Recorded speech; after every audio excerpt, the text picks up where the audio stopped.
নাজিল করলেন, ইযা জাআ নাসরুল্লাহি ওয়াল ফাতহ ওয়া রাআইতান নাসা ইয়াদখুলুনা ফি দীনিল্লাহি আফওয়াজা।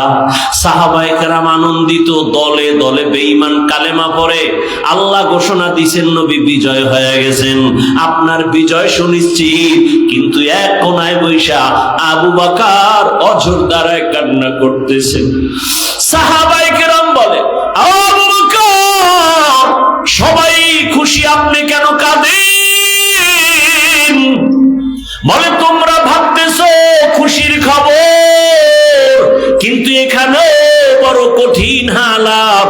আমার মন বলতেছে রহমতের নবী বোধহয় আর বেশি দিন জমিনে থাকবেন না। আল্লাহ পাকের ইশারা, বিজয়ের পূর্ণতা লাভ করেছে রাসূল। এখন দায়িত্ব শেষ, নবী চলে যাবেন, তাই ভাবতেছি আমি। মুফাসসিরিনে কেরাম বলেন, ইজাজা সূরার এই ব্যাখ্যা যে যতজনে করেছে, আবু বকরের ব্যাখ্যাটাই শ্রেষ্ঠ। সেই আবু বকর তেলাওয়াত করে আর কাঁদে। নবী কয়, খুশির খবর কাঁদলেন কেন? ইয়া রাসূলুল্লাহ, আমি ব্যবসা করি, আমার দোকানে আজ এক মহিলা আসিয়া বহুদিন আগে আমার দোকান থেকে মালটা ফেরত দিয়ে টাকা নিয়ে গেছে। আমি বিদায় বেলা বলছিলাম, হে আম্মা জান, কেন আপনি মাল ফিরাইয়া টাকা নিয়ে যাচ্ছেন? মহিলা বলে, সময় কম, একটা জবাব দেই, তোমার দোকানের মাল আমার পছন্দ হয় নাই। আমি আবু বকরের অন্তরে দাগ কেটেছে। হাসরের ময়দান ভয়ঙ্কর। আপনি রাসূল তো কিয়ামতের বয়ান করেছেন, আর আপনি কান্না করেছেন, আমরাও কান্না করেছি। কিয়ামতের দিন আপনিই বলেছেন কিয়ামতের ময়দান এতটা কঠিন, নারী আর পুরুষ সব উলঙ্গ দাঁড়াবে, সূর্যের গরম, জাহান্নামের আগুনের গরম, আল্লাহ কুদরতের ভয়ঙ্কর আওয়াজ দিবেন। এমন এক অবস্থা হবে হাসরের ময়দানে, জাহান্নামের চিৎকার শুরু হবে। জাহান্নাম বলবে, আল্লাহ, বেনামাজি গুনাহগার গুলো আমার পেটে দাও, বড় ক্ষুধা আছে। আল্লাহ কুদরতি ভাবে বলবেন, একটু অপেক্ষা কর, বেনামাজিদের একটু আমল নামাটা মাপ দিয়ে নেই, দেখবো ওর গুনার পাল্লা কত ভারী। আল্লাহ পাকে কথা বলার পরেও জাহান্নামকে ধরে রাখতে পারবে না। আল্লাহ বলবেন, 70,000 শিকল লাগাইয়া জাহান্নামকে পিছন দিকে টেনে ধরো ফেরেশতারা। 70,000 শিকল, এক একটা শিকলের গোড়ায় 70,000 ফেরেশতা লাগাইয়া টানিয়াও ধরে রাখতে পারে না। রহমতের নবী বলেন, এমন কঠিন হালাত হবে কিয়ামতের ময়দান। ওদিকে সূর্যের গরমে মাটির জমিনটা তামা হয়ে যাবে, কেউ দাঁড়াইতে পারবে না। বেনামাজি গুনাহগারের মাথার মগজগুলো ভাতের মারের মতো ফুটতে থাকবে। এমন কঠিন সময় সব নবীদের কান্না শুরু হয়ে যাবে। আদম নবীর কান্না, মুসা নবীর কান্না, ঈসা নবীর কান্না। আবু বকর বলেন, ইয়া রাসূলুল্লাহ, ওই সময় আমার আল্লাহ আরো কঠিন কঠিন হুঙ্কার দিবেন। ওয়ামতাজুল ইয়াউমা আইয়ুহাল মুজরিমুন। আল্লাহ বলবে, ও গুনাহগারেরা, নেককারদের থেকে তোরা আলাদা হয়ে যা। আমি আজকে নেককারদের ডান হাতে আমলনামা দিব, বিনা হিসাবে জান্নাতে যাবে। গুনাহগারের বাম হাতে আমলনামা দিব। ওই দিন যদি আমার আল্লাহ, আমি আবু বকরকে ডাক দিয়ে বলে, আবু বকর সামনে আসো, আমি যে তোমাকে জাহান্নামের শিকল থেকে ধইরা মুহাম্মদের হাতের কাছে নিয়া কালেমা পড়ানোর মাধ্যমে তোমাকে জান্নাতি বানাইয়া আমি সালাম পাঠাইছিলাম, মনে আসেনি? আমি তোমার এত আদর করে তোমাকে জান্নাতের 1 নাম্বার সাহাবীর ঘোষণা দিয়েছিলাম, মনে আসেনি? জি আল্লাহ। বলো এবার আমার জন্য কি নিয়ে আসছো? আমি যদি আল্লাহর কাছে বলি, আল্লাহ তোমার জন্য নামাজ, তেলাওয়াত, তোমার জন্য আমি জিকিরের আমল নিয়ে আসছি, আমি তোমার দরবারে রোজার আমল নিয়ে আসছি, আল্লাহ যদি বলে ফেলেন ওই মহিলা যেমনে বলেছে, যদি বলে ফেলেন রে আবু বকর আমার জান্নাতটা আমাকে দাও, তোমার জান মাল নিয়ে তুমি জাহান্নামে যাও। যদি বলি আল্লাহ কেন? বলে যদি আল্লাহ আবু বকর আমি যেইভাবে নামাজ চাইছি ওইভাবে নামাজ তুমি পড়ো নাই, আমি যেইভাবে জিকিরটা চাইছিলাম তুমি ওইভাবে মহব্বতে জিকির করো নাই, আমি যেইভাবে রোজা রাখার কথা বলছিলাম তুমি ওইভাবে হক আদায় করে রাখো নাই, আমি যেইভাবে নামাজ আদায়ের জন্য বলেছি হক আদায় করে তুমি আমার জন্য করো নাই, আমার সব তোমার আমল তুমি নিয়ে জাহান্নামে যাও, আমার জান্নাত আমারে ফিরায় দাও। ইয়া রাসূলুল্লাহ এই কথাটা মনে যখন আসছে আমি চোখের পানি ধরে রাখতে পারি নাই। সেই দিন যদি আল্লাহ এমনটা বলিয়াই ফেলান আমার দুনিয়ার সম্মান তো কোনো কাজেই লাগবে না, সাথে সাথে জাহান্নামের হ্যান্ডকাপ আল্লাহর অর্ডার হবে, ও জাহান্নামের ফেরেশতাই গুনাহগারের ধর জাহান্নামের দিকে নিয়ে যাও। ও আমার যুবক বাবারা, বৃদ্ধ বাবাজি, ও পর্দার আড়ালের মা বোনেরা, আল্লাহর কোরআন সত্য, আজ পর্যন্ত কেউ একটা মিথ্যা ভুল প্রমাণ করতে কেউ পারে নাই। ওই কোরআন যদি তোমার অন্তর বলে সত্য, কোরআনে যত বয়ান আল্লাহ করেছেন সবই কিন্তু সত্য। কারা জান্নাতে যাবে কারা জাহান্নামে যাবে আল্লাহ স্পষ্ট কোরআনে বলে দিয়েছেন, তাও সত্য। ইন্নাল আবরারা লাফি নাঈম ওয়া ইন্নাল ফুজ্জারা লাফি জাহিম। নেক আমলওয়ালাদের জন্য জান্নাতের দরজা, গুনাহগার যারা তাদের জন্য জাহান্নামের পথ। জান্নাতটা কেমন শান্তির ঠিকানা আল্লাহ তাও কোরআনে বয়ান করেছেন। জান্নাতিন তাজরি মিন তাহতিহাল আনহার, এমন জান্নাত আল্লাহ দান করবেন যারা জান্নাতে একবার ঢুকবে জীবনে জান্নাতের শান্তি ছেড়ে আর বের হতে চাইবে না। মা তাশতাহি আনফুসুকুম, জান্নাতে যা চাইবে দেখবে অন্তরে কল্পনা করবে সামনে হাজির।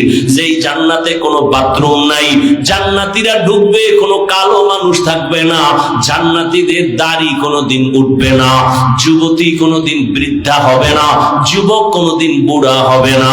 এমন জান্নাত কাদের জন্য? আল্লাহ বলেন নেক আমলওয়ালাদের জন্য। আর জাহান্নামটা গুনাহগারের জন্য। কেমন জাহান্নাম তাও আল্লাহ বয়ান করেছেন। ওয়াইলুল লিকুল্লি হুমাযাতিল হুমাযা আল্লাযী জামাআ মালান ওয়া আদ্দাদা ইয়াহসাবু আন্না মালাহু আখলাদা কাল্লা লায়ুমবাদান্না ফিল হুতামা ওয়া মা আদরাকা মাল হুতামা নারুল্লাহিল মুকাদা আল কারিআতু মাল কারিআ ওয়া মা আদরাকা মাল কারিআ আলহাকুমুত তাকাসুরু হাত্তা যুরতুমুল মাকাবির। এগুলো তো ছোট ছোট সূরা। ও যুবক, তুমি ডাউনলোড করে বাংলা কোরআন ডাউনলোড করে তরজমাগুলো পড়ো। আরাআইতাল্লাযী ইউকাযযিবু বিদ্দীন ফাযালিকাল্লাযী ইয়াদউল ইয়াতীম ওয়া লা ইয়াহুদ্দু আলা তাআমিল মিসকিন ফাওয়াইলুল লিল মুসাল্লিন। আরে নামাজ মানুষকে জান্নাত নিয়ে নিবে, আর এই সূরায় আল্লাহ কি বলেন? ফাওয়াইলুন লিল মুসাল্লিন, নামাজি মুসল্লির জন্য ওয়াইল নামক জাহান্নাম। এবার চিন্তা করেন তো, যেই নামাজ মানুষকে গুনাহ থেকে বাঁচাবে, জান্নাতে নিবে বিনা হিসাবে, আল্লাহ আবার এই সূরার মধ্যে বলেন ফাওয়াইলুল লিল মুসাল্লিন, মুসল্লি নামাজের জন্য ওয়াইল নামক ভয়ঙ্কর জাহান্নাম। তাহলে এখন কোন নামাজ পড়েন চিন্তা করতে হবে আপনাকে। আপনি কি জান্নাত পাওয়ার নামাজ পড়েন, নাকি আপনি ফাওয়াইলুল লিল মুসাল্লিন ওই ওয়াইল নামক জাহান্নামের অধিবাসী হওয়ার নামাজ আদায় করেন? আল্লাহ দোনোটা বলে দিয়েছেন। নামাজি জান্নাতে যাবে কোনো হিসাব নাই, কিন্তু এখানে বলে না ওয়াইল নামক জাহান্নাম ভয়ঙ্কর, ওই নামাজি মুসল্লিরা ওয়াইল নামক জাহান্নামে যাবে।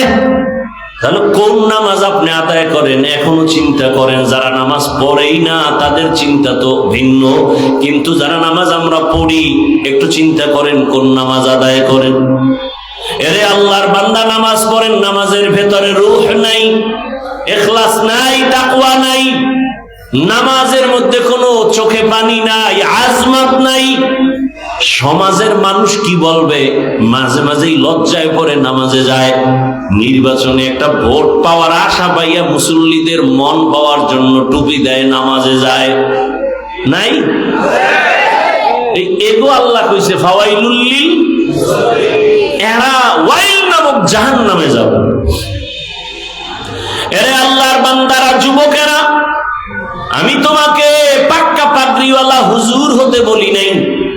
তোমার মতো যুবক স্কুলে পড়ে, কলেজে পড়ে, চাকরি করে, ব্যবসা করে, নদীর মধ্যে মাছ ধরে, এরকম বহু হাজারো লাখো যুবক আছে, নামাজ ছাড়ে না। নাই? বলো তোমার কপালে কার অভিশাপ? তুমি কেন নামাজ আদায় করো না? তোমার মতো যুবক রাস্তায় গাড়ি চালায়, নামাজ বাদ দেয় না, বলো তুমি কেন পারো না? ও ব্যবসায়ী ভাই, আপনার মতো কত ব্যবসায়ী আজান হলে দোকান বন্ধ করে নামাজে যায়। একটু নিজেকে প্রশ্ন করেন, আপনি কেন নামাজ পড়তে পারেন না? ও যুবক বাবা, কলেজের ছাত্র নামাজ পড়ে, তুমি কেন পারো না? র্যাব, আর্মি, পুলিশ, বিডিআর এর চাকরি করে, নামাজি অভাব নাই, তুমি কেন পারতেছো না? বলো। তোমার মতো যুবক গাড়ি চালায়, নদীর মধ্যে মাছ ধরে, জমিনে কৃষি কাজ করে, নামাজ পড়ে, বলো তুমি কেন পারো না? পর্দার আড়ালের আম্মা জান, বোনেরা, আপনার মতো কত মা, কত বোন এখনো আছে, বেপর্দায় চলে না, নামাজ ছাড়ে না, মোবাইলে সময় নষ্ট করে না, স্বামীর মাল খেয়ানত করে না। আপনারা কেন পারবেন না? এরে যুবক বাবা, স্কুলে পড়ো, কলেজে পড়ো, ডাক্তার হও, ইঞ্জিনিয়ার হও, যাই হও না কেন, 5 বেলার নামাজ পড়ো, মা বাবার দোয়া নিয়ে চলো, শিক্ষকের দোয়া নাও, বেয়াদবি করিও না। তোমার ব্যবহারে কোনোদিন যেন মা বাবা কষ্ট না পায়, তোমার আচরণে শিক্ষক যেন কষ্ট না পায়, তোমার ব্যবহারে কোনো আলেম যেন কষ্ট না পায়। তাহলে তুমি যত বড় শিক্ষিত হও, মরার আগে তোমার ধ্বংস অনিবার্য, কোনো সন্দেহ নাই।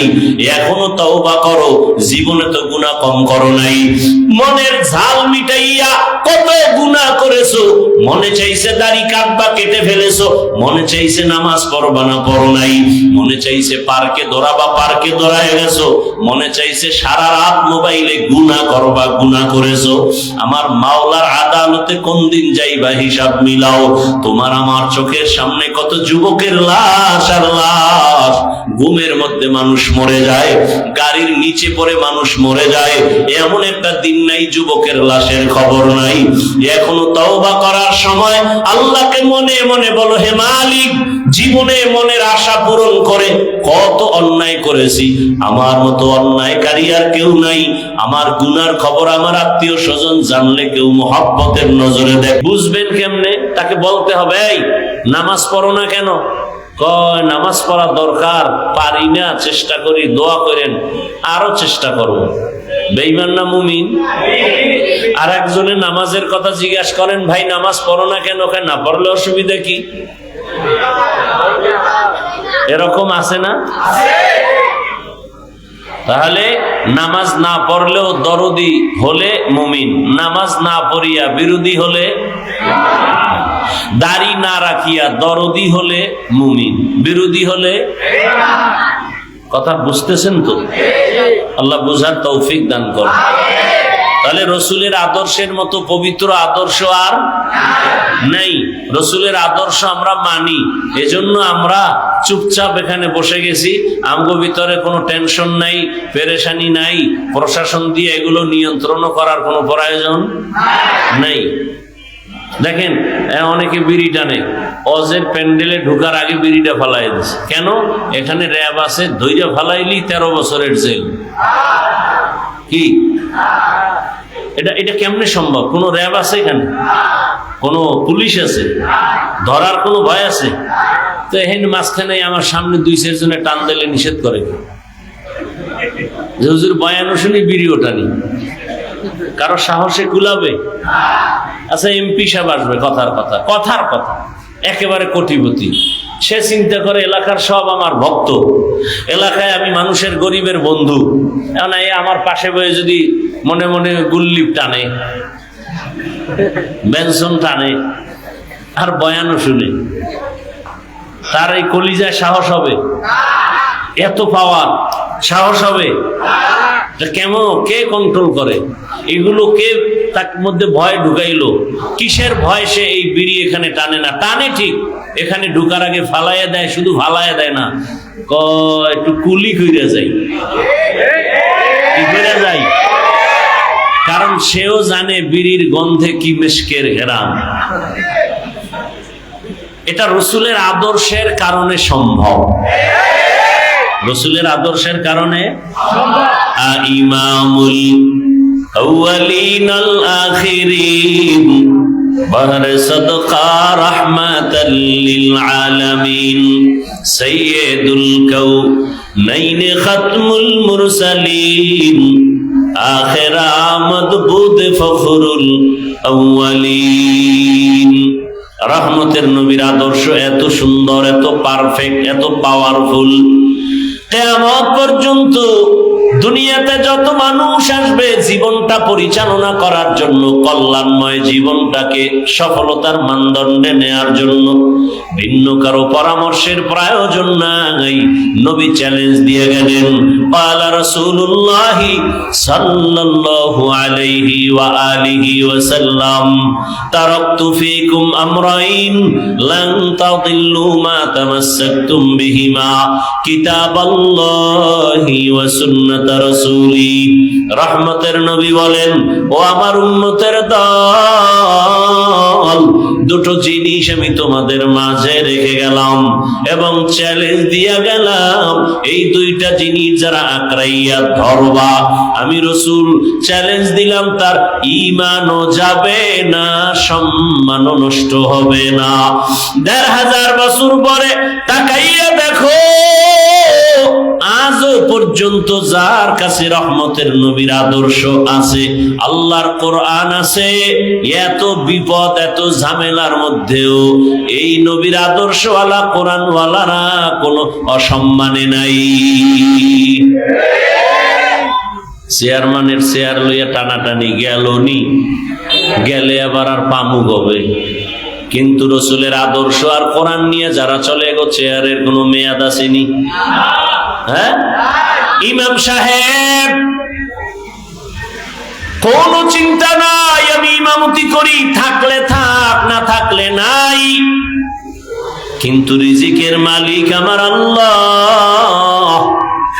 এই চিন্তা বাদ দিয়া উম্মতের নিয়ে ফিকির করে, সত্য কথা বলতে থাকে, মানুষকে জাহান্নামের আগুন থেকে বাঁচানোর ফিকির নিয়ে 24টা ঘন্টা মেহনত করে, উম্মতের কল্যাণে বিপদ মুহূর্তে ময়দানে ঝাঁপায় পড়ে। ওলামায়ে কেরাম সামনে না আসলে কোনো কাজের সফলতা আসে না। ইলমে রায়ে জাজু করদান বেহিসাব, খলকে রাদাদান জওয়াবে বাসওয়াব, হক না দারত দোস্তে খলকা জারেরা, নিস্তে ই খসলত একে দিনদারেরা। রহমতের নবীর আদর্শ, আঙ্গুলের নখগুলো কিভাবে কাটবা, কিভাবে রাখবা, সেখানেও রহমতের নবীর আদর্শ আছে না নাই? যে মানবে সে রসুলের খাঁটি আশেক, যে মানবে না সে পরিপূর্ণ আশেক না। মাথার চুলগুলো কিভাবে রাখবা, কিভাবে কাটবা, সেখানেও নবীর আদর্শ। মানলে তুমি নবীর আশেক, যদি তুমি না মানো তুমি রসুলের আশেক না। জুতাটা কেমনে পরবা, সেখানেও নবীর নির্দেশনা দেয়া আছে না নাই? ও ভাই, তুমিও জুতা পরো, আমিও পরি, রসুলের আদর্শ লাগায় পরো, সওয়াব।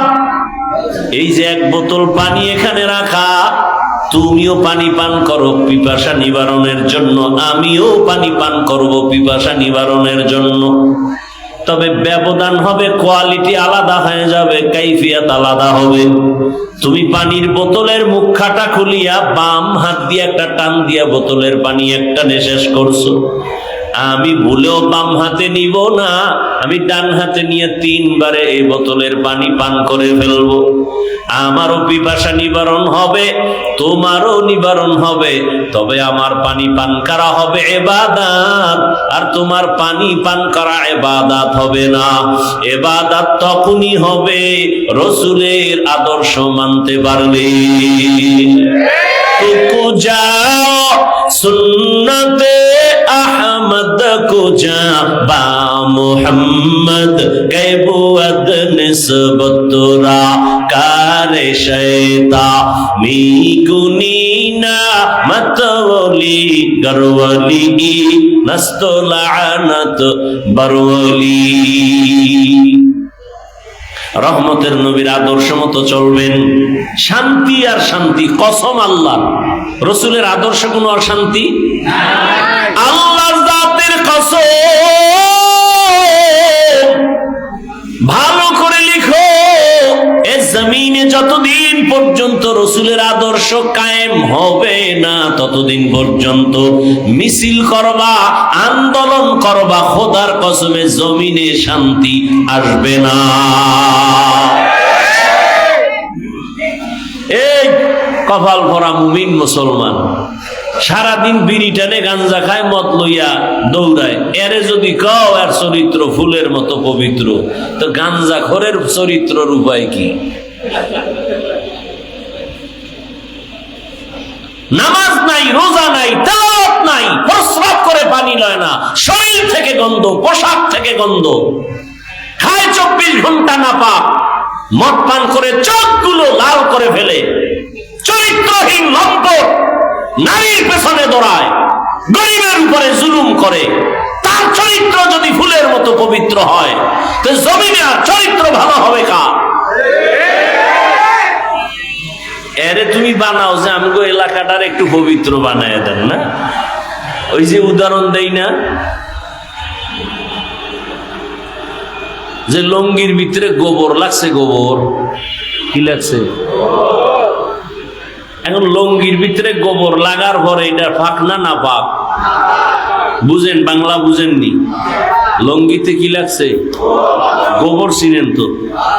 আসমান থেকে আইয়ে গোবর লঙ্গিতে লাগার পরে এটা পাক না না পাক? এখনই নাপাক দূর করতে হলে কি লাগবে বলেন?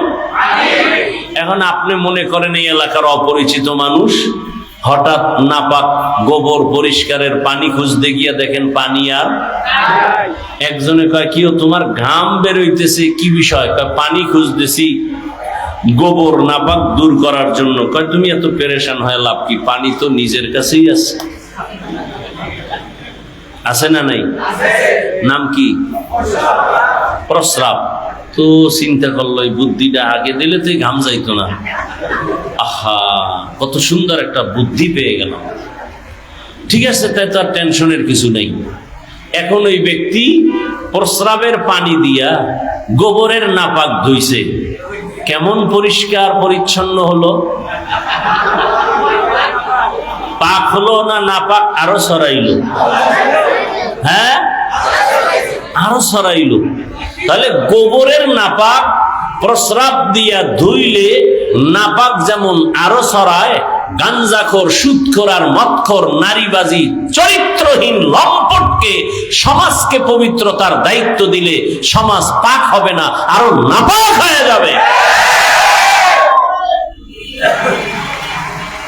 এই জন্য আঙ্গুলের টিপটা দেওয়ার আগে দিয়ে চাইয়া লইও কই যায়। এই টিপের দাম আছে। এক টিপ দিবা, পুরা বিল্ডিং তোমার হয়ে যাবে।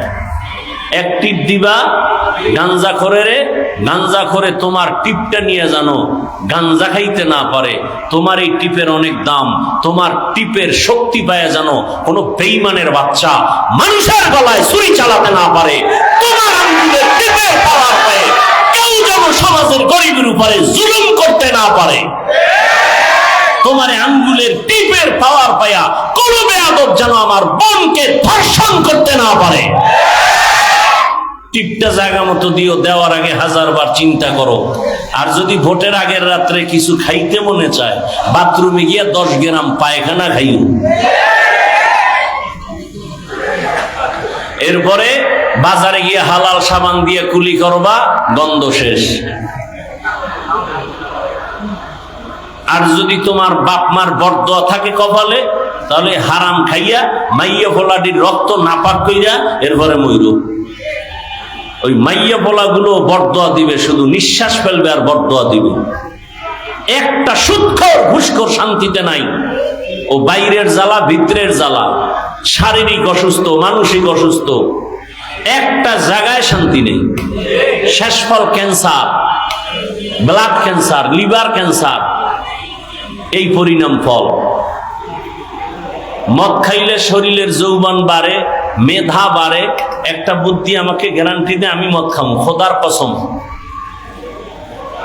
বিড়ি টানলে চেহারার নূর বাড়ে, বল আমি বিড়ি টানবো। আল্লাহর জাতের কসম আমি টানবো। দে যুক্তি দাও, তে আকাম কেন করো? আল্লাহ হেদায়াত দান করুন, আল্লাহ হেদায়াত দান করুন। ওয়ামা আরসালনাকা ইল্লা রাহমাতাল লিল আলামিন। রহমতের নবীকে আল্লাহ পাক জমিনের মধ্যে প্রেরণ করেছেন। কেমন রহমতের নবী আমার! এমন এক সময় মক্কা নগরীতে আগমন করেছেন।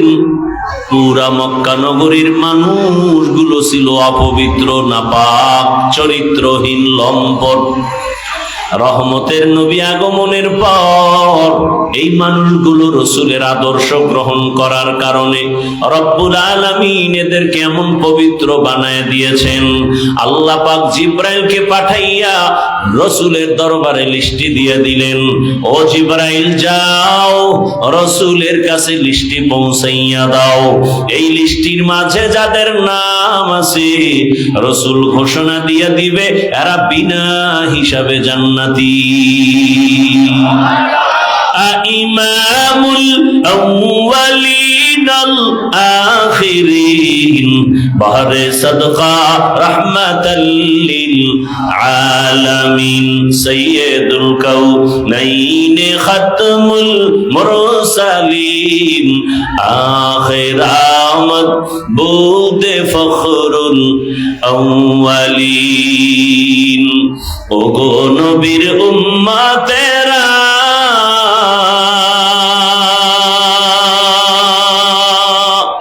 হয়ে আজি দিশাহারা,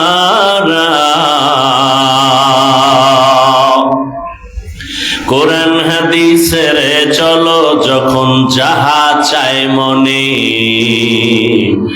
নবী বিনে কে দাঁড়াবে পুলসিরাত মিজানে, নবী বিনে কে দাঁড়াবে পুলসিরাত মিজানে। উম্মতের কান্ডারি নবী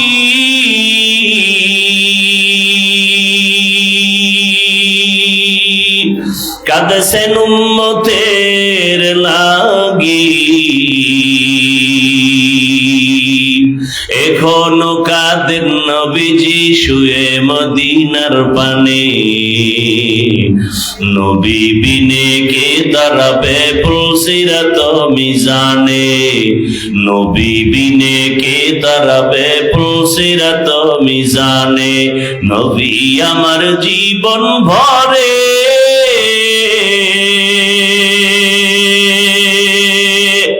দিনের লাগি কষ্ট করে, দান দান শহীদ করিলেন উহুদেরই ময়দানে, নবী বিনে কে দাঁড়াবে পুলসিরাত মিজানে, নবী বিনে কে দাঁড়াবে পুলসিরাত মিজানে। এরে নবীর আশিক, রহমতের নবীর হাতে গড়া সাহাবী এতটা দামি হয়ে গেছেন, জিন্দা হালাতে আল্লাহ জান্নাতের টিকিট দিয়েছেন। প্রথম জান্নাতি টিকিট পেয়েছেন যিনি, তার নাম কি? দ্বিতীয় যিনি, তার নাম কি?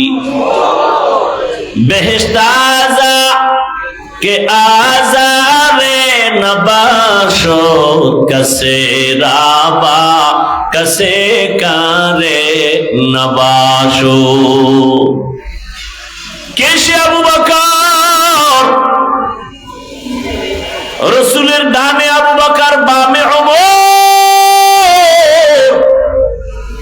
যেই রসুলকে এক নজর তাকায় দেখলেই জাহান্নামের আগুন হারাম, যেই রসুলের ঘাম থেকে মেশকের ঘ্রাণ, যেই রসুল কদম যেখানে দেন ওই জায়গা থেকে দীর্ঘ বছর শুধু মেশকের ঘ্রাণ, এমন একজন রহমতের নবী,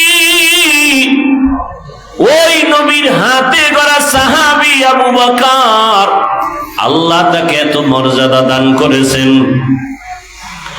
আল্লাহ তাআলা রহমতের নবী বলেন, সারা দুনিয়ার মুমিনদের আমল, সাহাবায়ে কেরামের আমল এক পালায় যদি দেওয়া হয়, আমার আবু বকরের 2টা আমলের পাল্লা অন্যদের থেকে ভারী হয়ে যাবে। আতিনা ফি দারে দুনিয়া না হাসান, আতিনা ফি দারে উকবা না হাসান, ইয়া গিয়াসাল মুস্তাগীসিন ইহদিনা লিফতিখারা বিল উলুমে ওয়াল গিনা। হর গরিদে নেকো তু তৈয়ার হে, जो न मांगे उससे तू बेजार है। এত দামি আবু বকর, রাসূলের একজন সাহাবীকে আমার আল্লাহ একজন রাসূলের উম্মতকে আল্লাহ নিজে আলাদা সালাম দিয়েছেন। সেই রসুলের মোহাব্বতের উম্মত যাকে আল্লাহ নিজে আলাদা সালাম পাঠিয়েছেন, ওই ব্যক্তি হলেন আবু বকর সিদ্দিক রাদিয়াল্লাহু আনহু। আল্লাহ স্পেশাল করে আলাদা আবু বকরকে সালাম পাঠিয়েছেন। সুবহানাল্লাহ বলতে কষ্ট হয়। এই আবু বকর এত আল্লাহর নবীর পেয়ারা, আল্লাহর পেয়ারা। রসুলের ইন্তেকালের পরে প্রথম খেলাফতের দায়িত্বে চলে আসলেন আবু বকর সিদ্দিক রাদিয়াল্লাহু আনহু।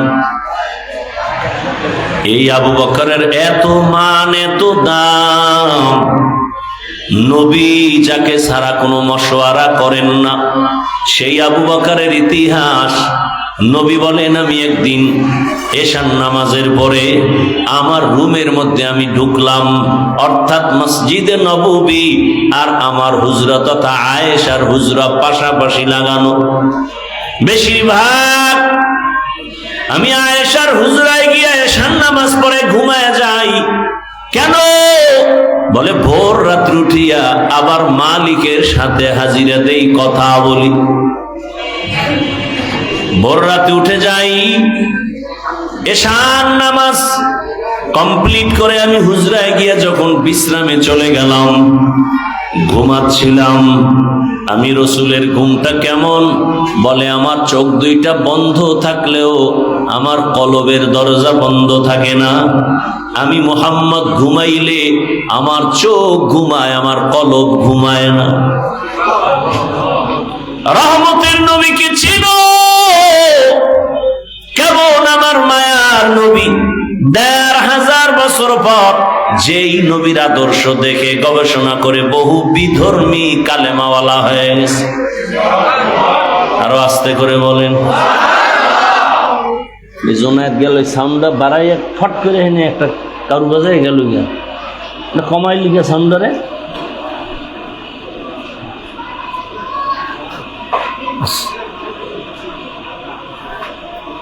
কি কথা বলতেছিলাম? গেছে 1 মিনিটে, ভুলে গেছে।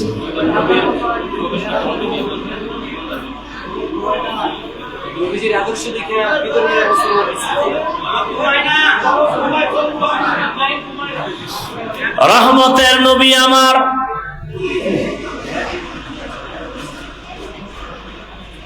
এশার নামাজের পরে আম্মা জান আয়েশা রাদিয়াল্লাহু আনহার হুজরায় ঘুমাইছেন। হঠাৎ করে রসুলের ঘুম ভেঙ্গে গেল। রসুল উইঠা বের হয়ে গেলেন। আম্মা জান আয়েশা তখন ঘুমে নিমগ্ন ছিলেন।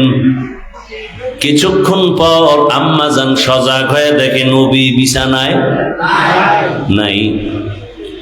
রহমতের নবীকে তালাশ করার জন্য আম্মা জান আয়েশা রাদিয়াল্লাহু আনহা বের হয়ে গেলেন। মনের মধ্যে ধারণা রহমতের নবী বোধহয় অন্য বিবিদের ঘরে কোথাও গেছেন, কিন্তু খুঁজে খুঁজে আলামত দেখে দেখে নাই। খুঁজতে খুঁজতে গিয়া দেখে রহমতের নবী জান্নাতুল বাকির সামনে উম্মতের জন্য দোয়া করে আর কান্না করে। আম্মা জান আয়েশা দূরের থেকে দেখে আবার দ্রুত হেঁটে আইসা শুয়ে পড়ছে। মনে মনে ধারণা আমি যে রসুলকে দেখতে গেলাম নবী যেন এটা টের না পায়, আমি আগের মতোই শুয়ে পড়লাম। রহমতের নবী আসেন, আম্মা জান আয়েশা ঘুমের গান ধরিয়া আছেন। রহমতের নবী কিছুক্ষণ পরে আসছেন। আইয়া কয়, এই আয়েশা, তুমি যে আমার পিছে গেছো, তুমি যে তাড়াহুড়া করে আসছো, তুমি যে চাদর উপরে দিছো, তোমার ঘন ঘন শ্বাস বের হচ্ছে, চাদরের টের পাওয়া যাচ্ছে, আর তুমি কি মনে করছো আমি আবু বকরের মতো? তোমার বাবা আবু বকরের মতো? তুমি কি ভেবেছো আমি ওমরের মতো? না না, আমি মুহাম্মদ সামনে যেমন দেখি পিছনেও তেমন দেখি।